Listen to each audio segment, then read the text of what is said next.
Franklin County Commissioners meeting, August 13th, 2019.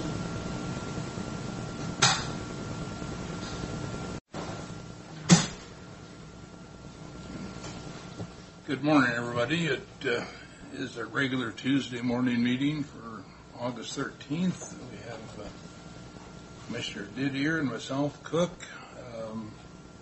Commissioner Peck may be late to get here. I know he's got some family issues at this point. So we do have an audience, and if you would join me for the pledge, please. Pledge allegiance to the flag of the United States of America and to the republic for which it stands, one nation, under God, indivisible, with liberty and justice for all. Thank you.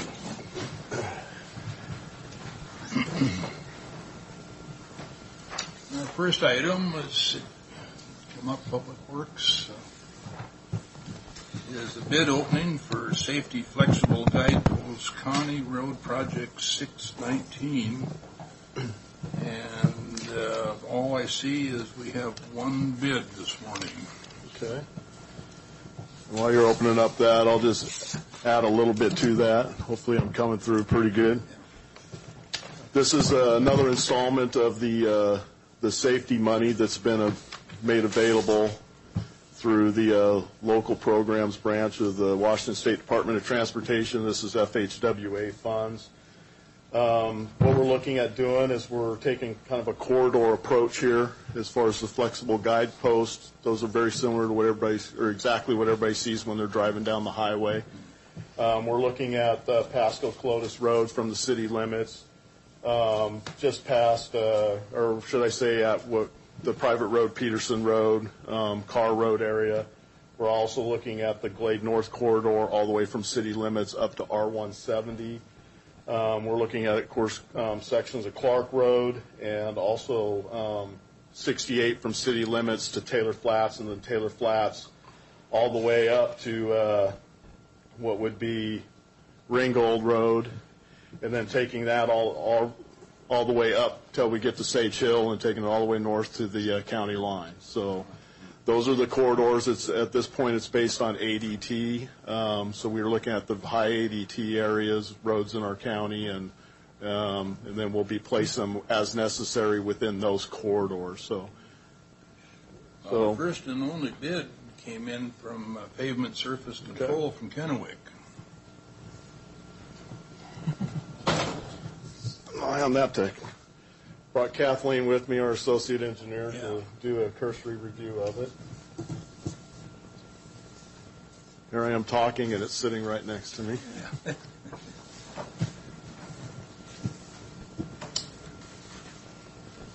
That's great. All right, and they came in at a total bid price of $123,860.00. That's 123,860.00. With that, our engineer's estimate was $130,500.00. That's 130,000.00. And as soon as we're done here, Ms. Newman's going to take this back to our office. She's going to do a review to determine whether this is a responsible bidder. I like it. So many terms we have to deal with. But with that, the board doesn't have more questions for me. We'll take a step down. Great, thank you. Thanks.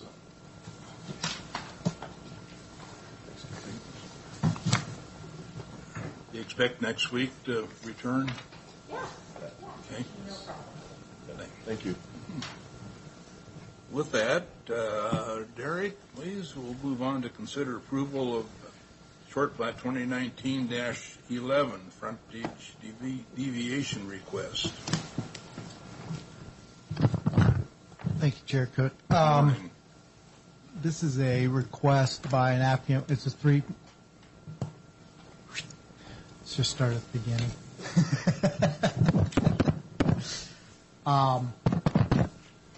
This is a request to consider the approval for an exception to the minimum lot frontage for a lot in a proposed short plat.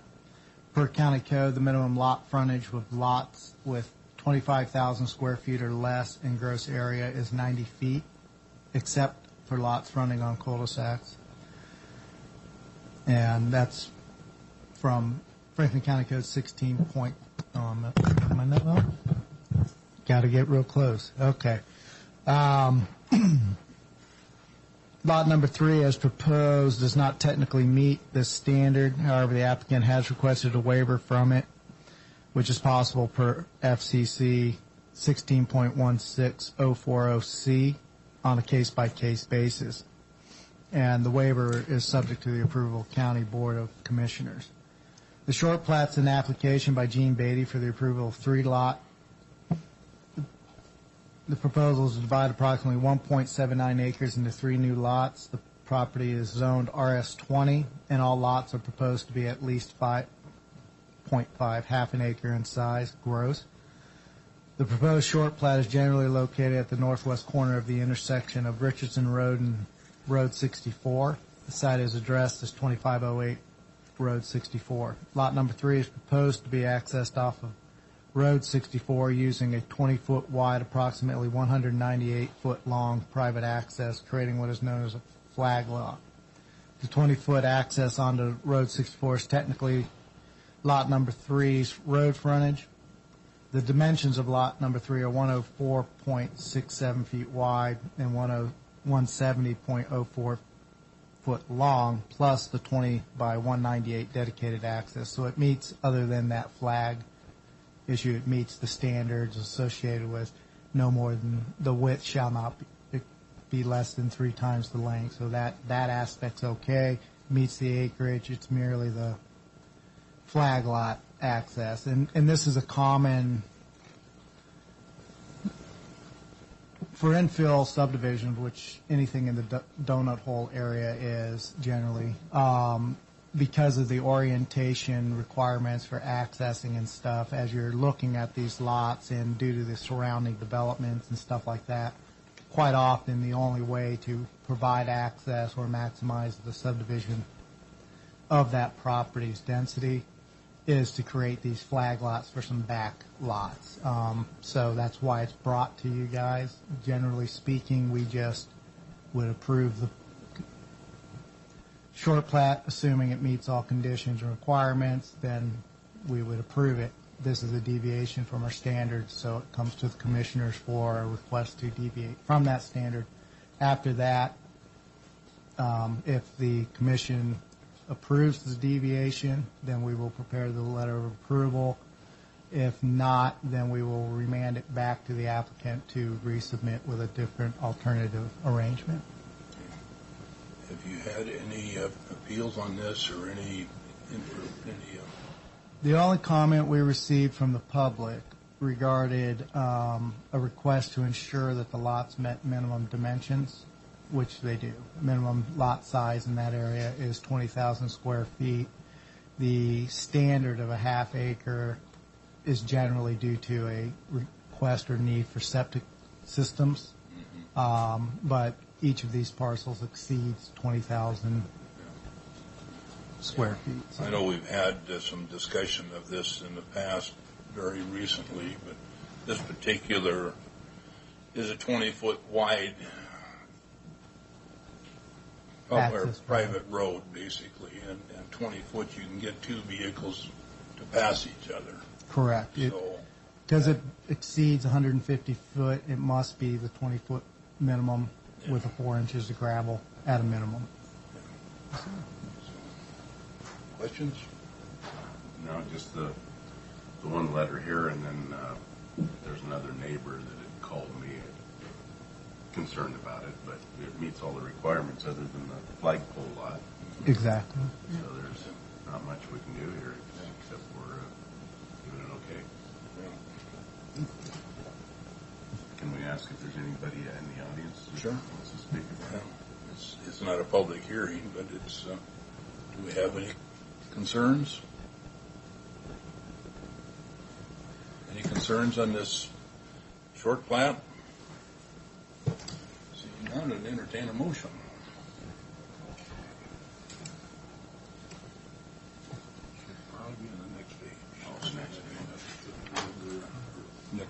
It's in the bottom of the ASR.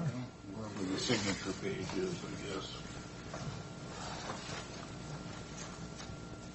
There's a suggested motion in the ASR. Pardon? In the ASR, there is a suggested motion. In the short plat 2019-11? Correct. Okay. Okay, I move that we pass 2019-11 as presented to the board. Yeah. That is her signature, because there Do I It's need just to say more than that? not necessarily, but is there a resolution someplace? Yeah. generally not. This is a consent item. Okay. And then, so the suggested motion that I recommended was pass a motion to approve the request by Gene Beatty to allow for a deviation from FCC. Okay. I got it. Okay. I move that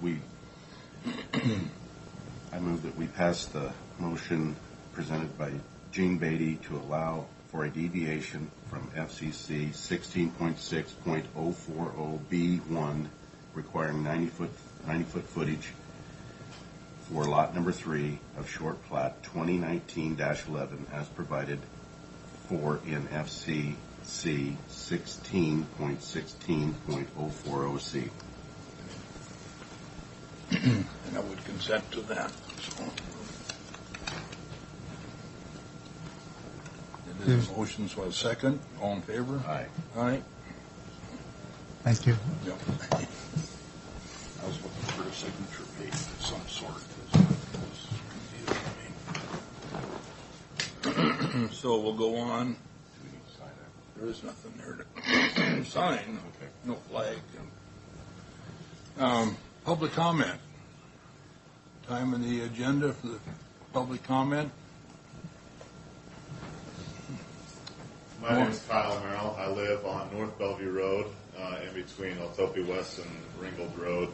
And I have had to the last the week of July 22nd, I called Public Works Office to request our road to be graded because it was complete washboards all the way down the road. And it took a total of 3 weeks.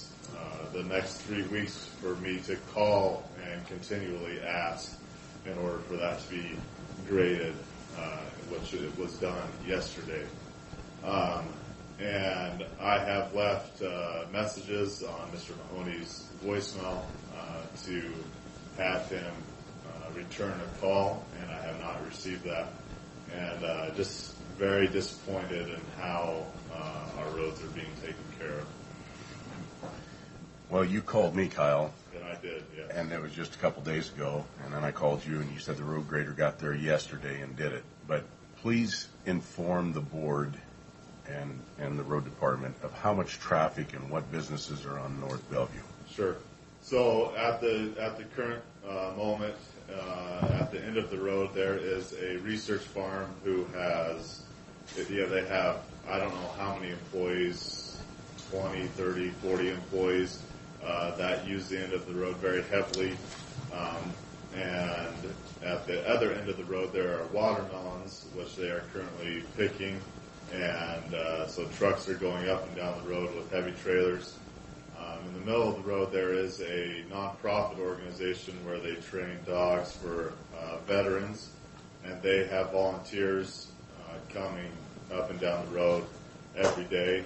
And then also there is a nursery, a tree nursery in the middle, in between Ringgold and Altopia West. And every day you can expect there to be traffic. You know, this morning when I left the house, there was 15 cars in the field. And they leave for lunch break, come back. There's a lot of heavy traffic. And that's not including hay trucks when they're taking hay out and whatnot. So. Do you remember the last time that there was a counter put on the road? It would have been, my guess would be 4 years ago, maybe. And it's changed dramatically since then? Very much so, yes. So, and there's the thing that kind of irked me the most was on Thursday of last week, I saw the road grader out, and he was grading North Cooley Road, and there are 2 residents on that road. And in between El Topi West and Ringgold Road, there are 9 different residents, one of them being a 4-unit apartment building. And so, in comparison, I would think There is none. I think North Bellevue would be much higher priority than Willie Rose. Matt, do you have any comment? Only one comment I'd like to say for the record is I absolutely have not received any messages from this gentleman. Hopefully the board knows me well enough to know that I respond to phone calls. So I'll have to find out who he was leaving messages for. Certainly they weren't on my work phone at all.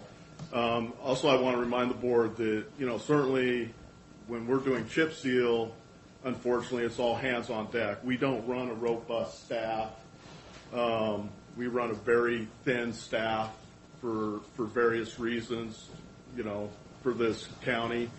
And all of our hands are on deck during chip seal, which does put sometimes our gravel roads. We still have approximately 390 miles of gravel road that in the meantime certainly have to be taken care of. So I apologize for that you didn't get any response, and I will get to the bottom of that. And in the future, certainly ask for me directly, and they will. I guarantee you I will respond to your phone calls, and we'll get on it right away. So one thing I always say to everybody is we don't know what we don't know sometimes, and so we do appreciate the residents of Franklin County calling us, calling the commissioners, and allowing us the opportunity to respond and get out there right away and take care of it.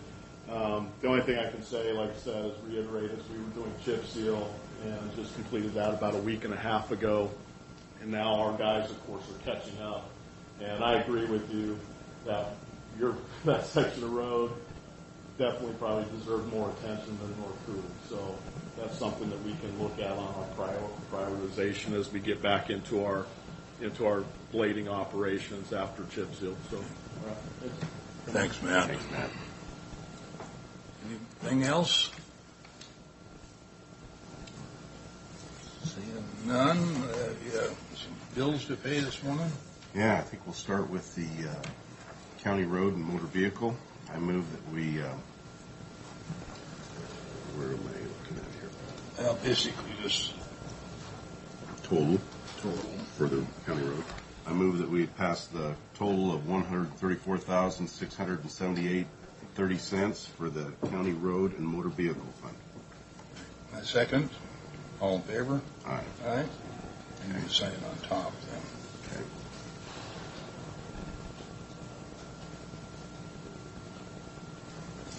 This one here is just fund expenditures, right? Correct. And I move that we pass the fund expenditures in the total of $243,655.05, and note that both of these have been looked over and approved by the auditor's office. Second. All in favor? Aye. Aye.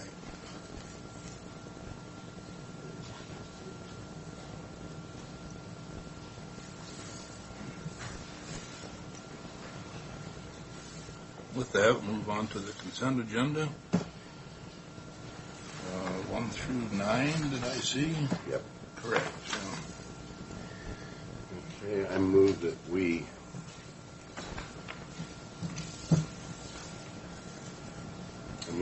pass the consent agenda with discussion on items 1, 3, and 8 as presented. Okay. I'll second for discussion. Okay, number 1, on the revision of the Franklin County purchasing card policy. Now, I done a little research here, and I know that with the cards, we have lots of problems in the federal government. I have numerous articles here as far as problems with these cards, but I think that I'm new at this game. I'm still new at it, and I'd like to pull this from the agenda and bring it forth the 27th with discussion and presentation with our treasurer, Josie Kelzer, because these cards have been abused in numerous times. There's 10 stories here of card problems here within the federal government. There's an article written here, Preventing, Detecting, and Investigating Procurement Card Abuse. And this guy that wrote this article is Jerry Diley, and he has red flags here, but more importantly, he makes a pretty strong statement in the back here that we got to really keep an eye on these. And P cards can be a valuable addition to any organization by reducing the number of transactions your accounts payable staff must process and by expediting urgent repairs and purchases. However, in your company uses P cards, it is extremely important to have adequate controls, both preventative and detective, in place. Even with the best controls in place, you can be sure that someone will try to take advantage of the privilege and use of P cards for his or her personal gain. Therefore, when misuse occurs, you need to be prepared to investigate it professionally by having the right team and policies in place to facilitate the investigation. I think it's a well-written article by this guy, and I know that we've had these in place, but, there's a mission and a purpose, and that's accountability, and I like that. Like I said, I'm new at this game. P cards are new to me. And good government policy isn't written for angels, but rather for the minimizing abusers. And so I think that the night meeting would be a perfect time for discussion. Get the room full of people and have a discussion on this and make sure that everybody's on the same page and take questions from the audience. That's my take on this. Mr. Chairman, apologies for being a few minutes late. I had a conflicting meeting that I had announced previously, but didn't expect it to run past 9, but it did. And I got here as soon as I could. I take it we're on the consent agenda and we're talking about the P-card program. That Commissioner Didier asked to discuss items 1, 3, and 8 on the consent agenda. It's been passed and seconded for discussion. Okay.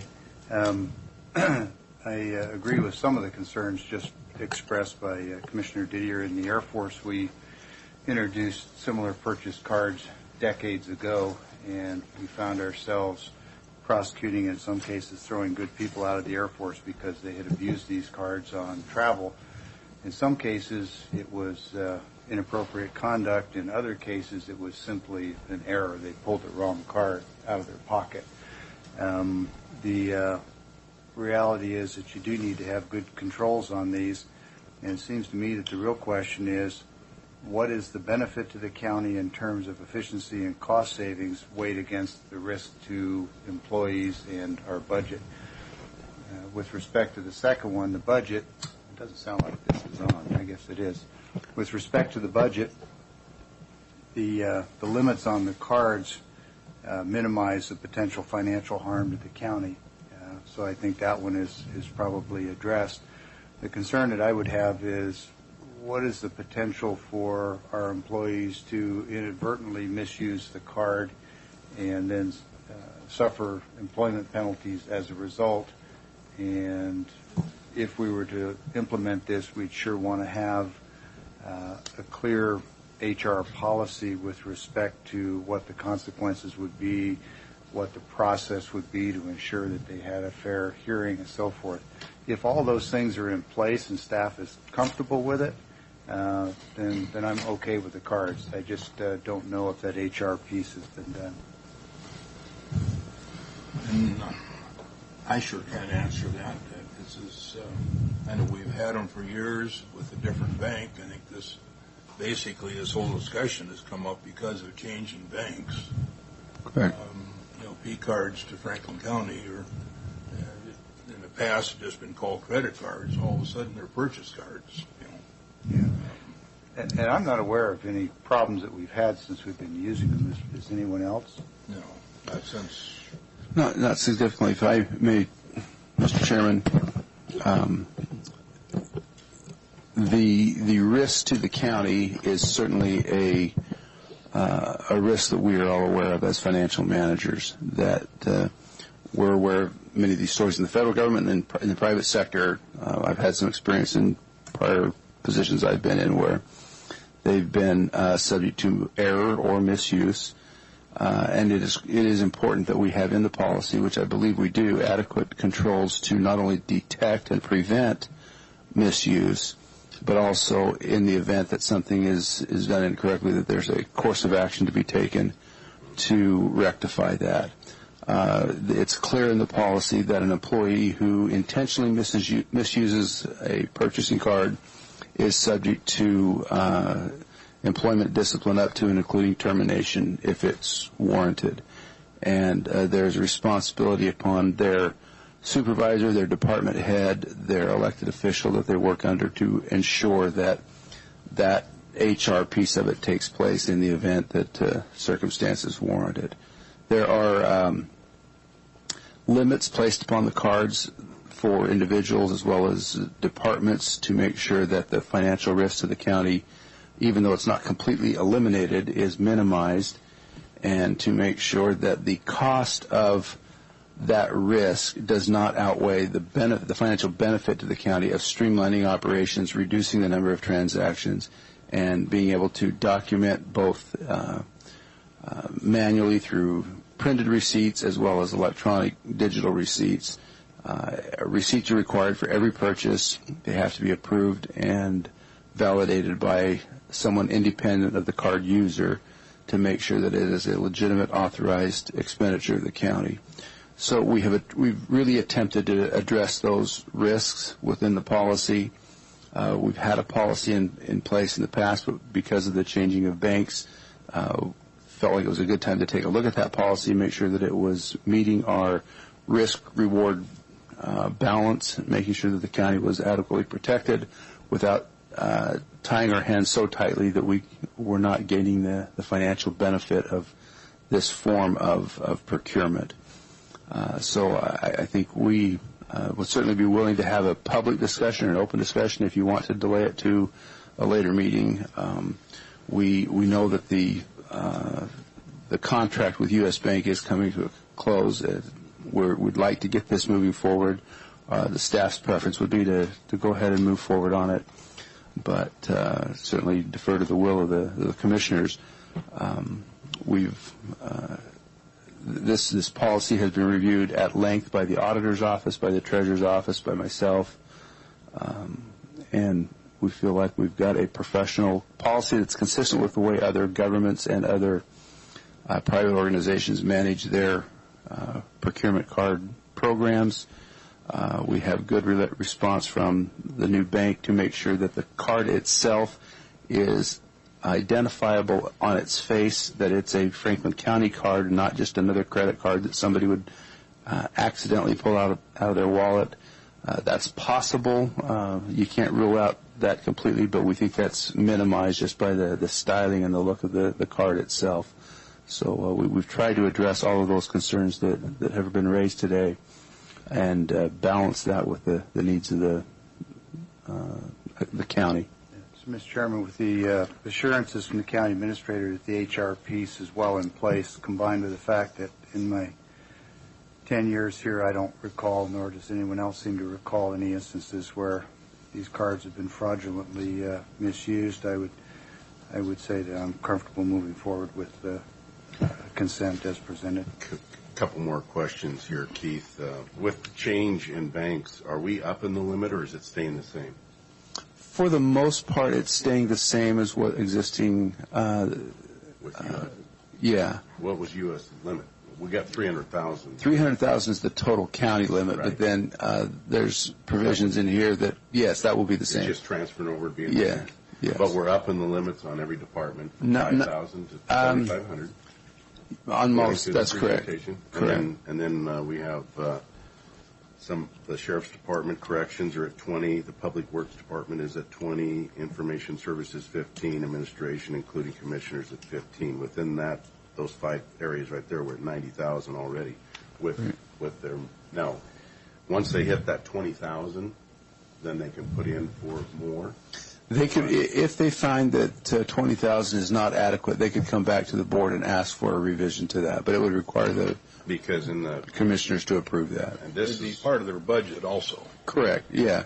and it says in here that this was a monthly allocation, and I just wanted to clarify that this is not a monthly allocation. This is a yearly allocation with a re-up in, correct? No, that would be basically an outstanding credit limit or balance. Credit limit. Yeah, so But that it's a yearly credit limit, and then you get a Not- additional if you put in for it. no. Let's say, for example, that a particular department, not to single anybody out, county administrators, let's say you all attended a conference and it required, $3,000 apiece to travel to Washington, D.C. or some place like that, a total of $6,000. As soon as those bills were paid after the travel had been completed, you would still then have the $15,000 available. Works similar to a personal credit card. Once the balance is paid off, then that $15,000 balance would be available again. So if we have a really active year and we tap the 300,000, is then it also replenished? Yes. As soon as, say you had $300,000 of outstanding balance, that would be paid off presumably within 30 days, and then that $300,000 would then be available. Part of the benefit of these procurement card programs is that there is a rebate associated with the amount that we use it. There's an incentive for us to use it more. And risk issues are certainly considered in that, but there's a financial benefit to the county of getting that rebate back to us. The banks, credit card companies, it's easier for them, it's more functional for them, it reduces their costs if we use a procurement card rather than write a check or a warrant for expenses. And it fits within their software, it's easier to classify and manage their system. So they provide an incentive for us to use these P-card programs. And so over the course of a year, we may have $1 million running through a P-card program. But at any one time, our exposure would be no more than $300,000. It's just like a personal credit card. You've got a limit on your personal credit card that is, renewed every time you pay a payment or pay it off.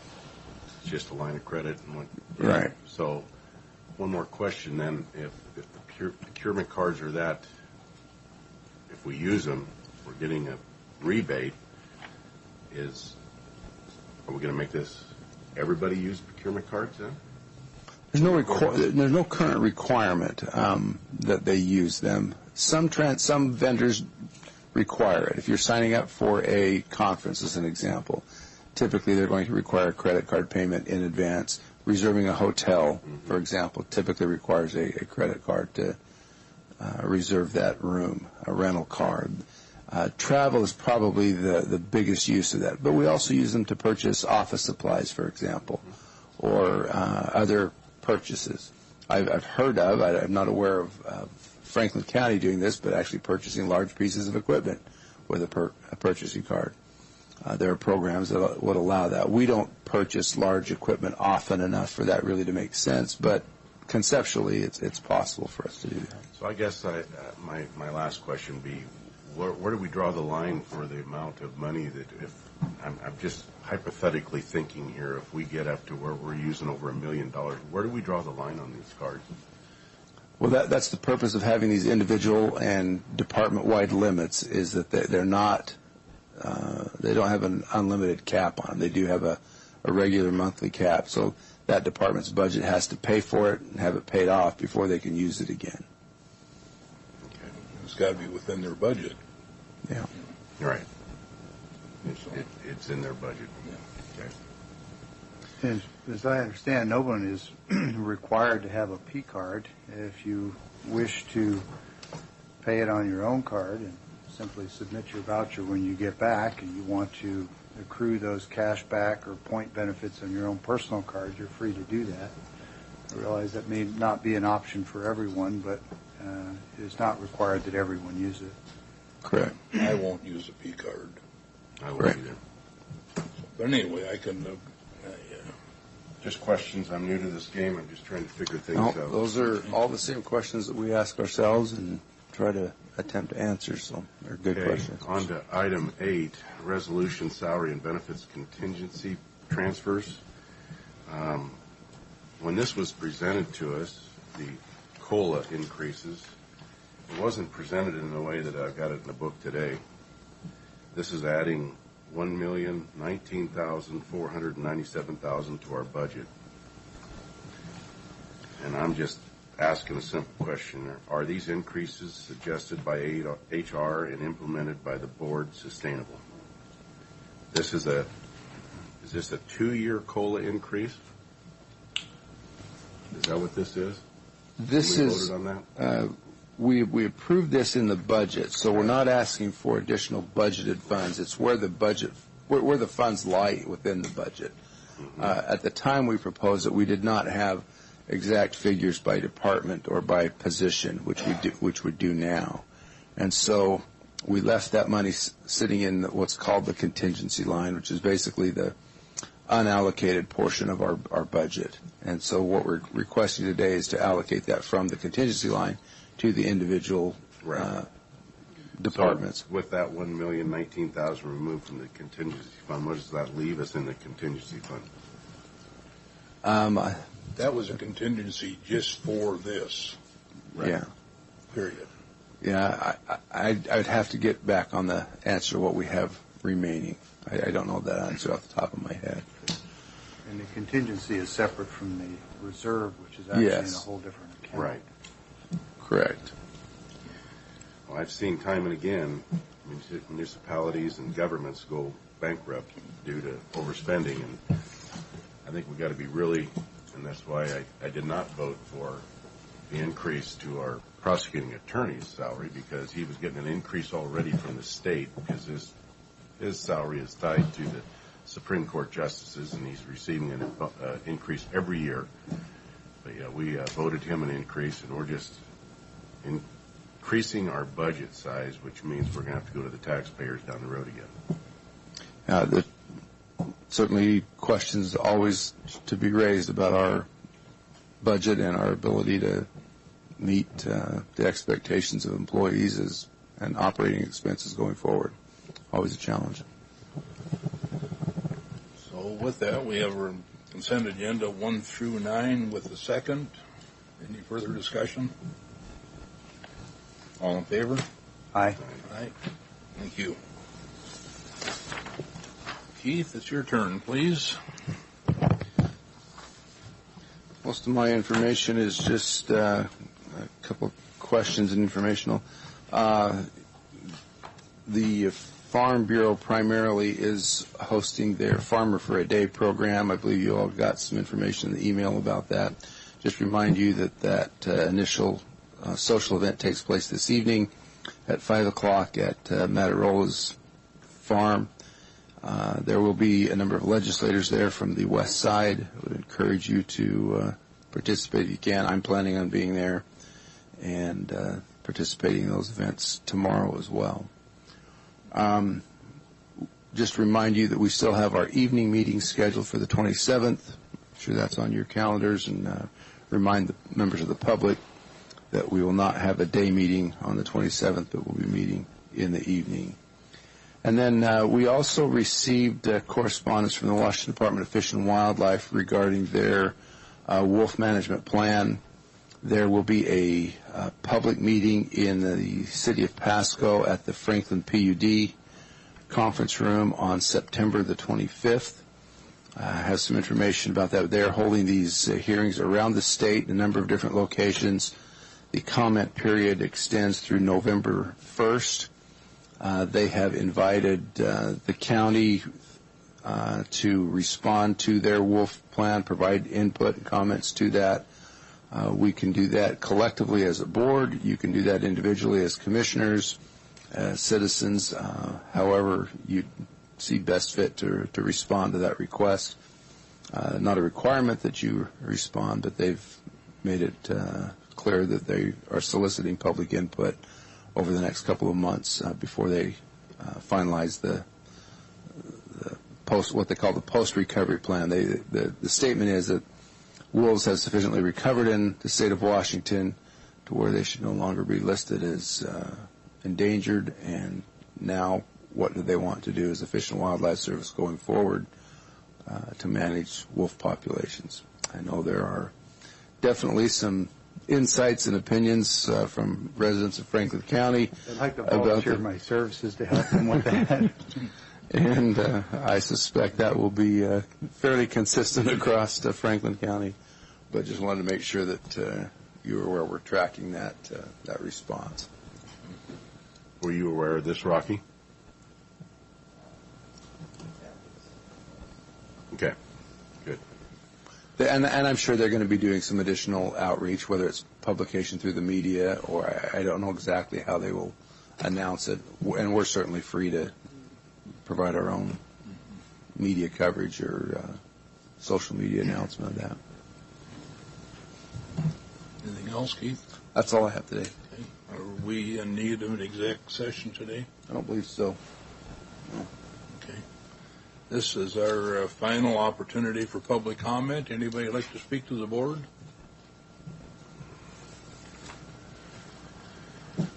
Seeing none, commissioners? Yes, I have one more thing I'd like to talk about, and that is this article that was in the paper on Sunday about Supreme Court judges can sue but must foot the bill. A very misleading article, because there was a retraction. The fact that Kittitas County Superior Judge has made a decision. Judge ruled in favor of judges in the underlying dispute with Killian. Killian has appealed to the state Supreme Court. My question is, who's representing Killian? Are we representing him? Mm-hmm. Yes. Okay, Jen, maybe you can give me some clarity on this, because I think this has drug on long enough. Now, we're representing Killian.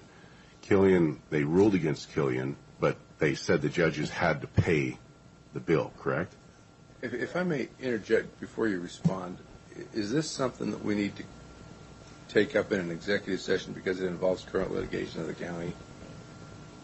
Yeah, I was going to give him the procedural background where it's at, who's representing him. It's out in the public. I mean, It's all out in the public. There's misunderstandings. There were actually two cases. Both of them were at the Supreme Court level. The original action happened between the judges suing Mr. Killian without the commissioner's consent. Meaning the commissioners voted not to pay for it. The judges then appointed themselves an attorney and ordered that the county would pay for it. That action went before the Supreme Court, and that action was held to be an invalid court order. So now, if they want to continue their action against the clerk, they pay for it themselves personally. Right. Taxpayers. And pay any previous costs. And any previous costs, correct. The whole thing, from the time Mr. Sant withdrew the special appointment forward, anything involving litigation forward. Mr. Killian's action after losing in Kittitas Superior Court was taken up by the WAPA attorney, Pamela Jensky. She is doing it at no cost to the county because WAPA, Waco, and the Clerks Association, a bunch of associations have an interest in getting this case heard before the Supreme Court. Okay. So we are not expending any money at this point. That was my concern. And the court ruled that we will not pay any of attorney's fees, so even if we lose that action in Superior Court, or the clerk's office loses that action in Superior Court, we as a county will not pay the judge's expenses. That was what we had the case. Right.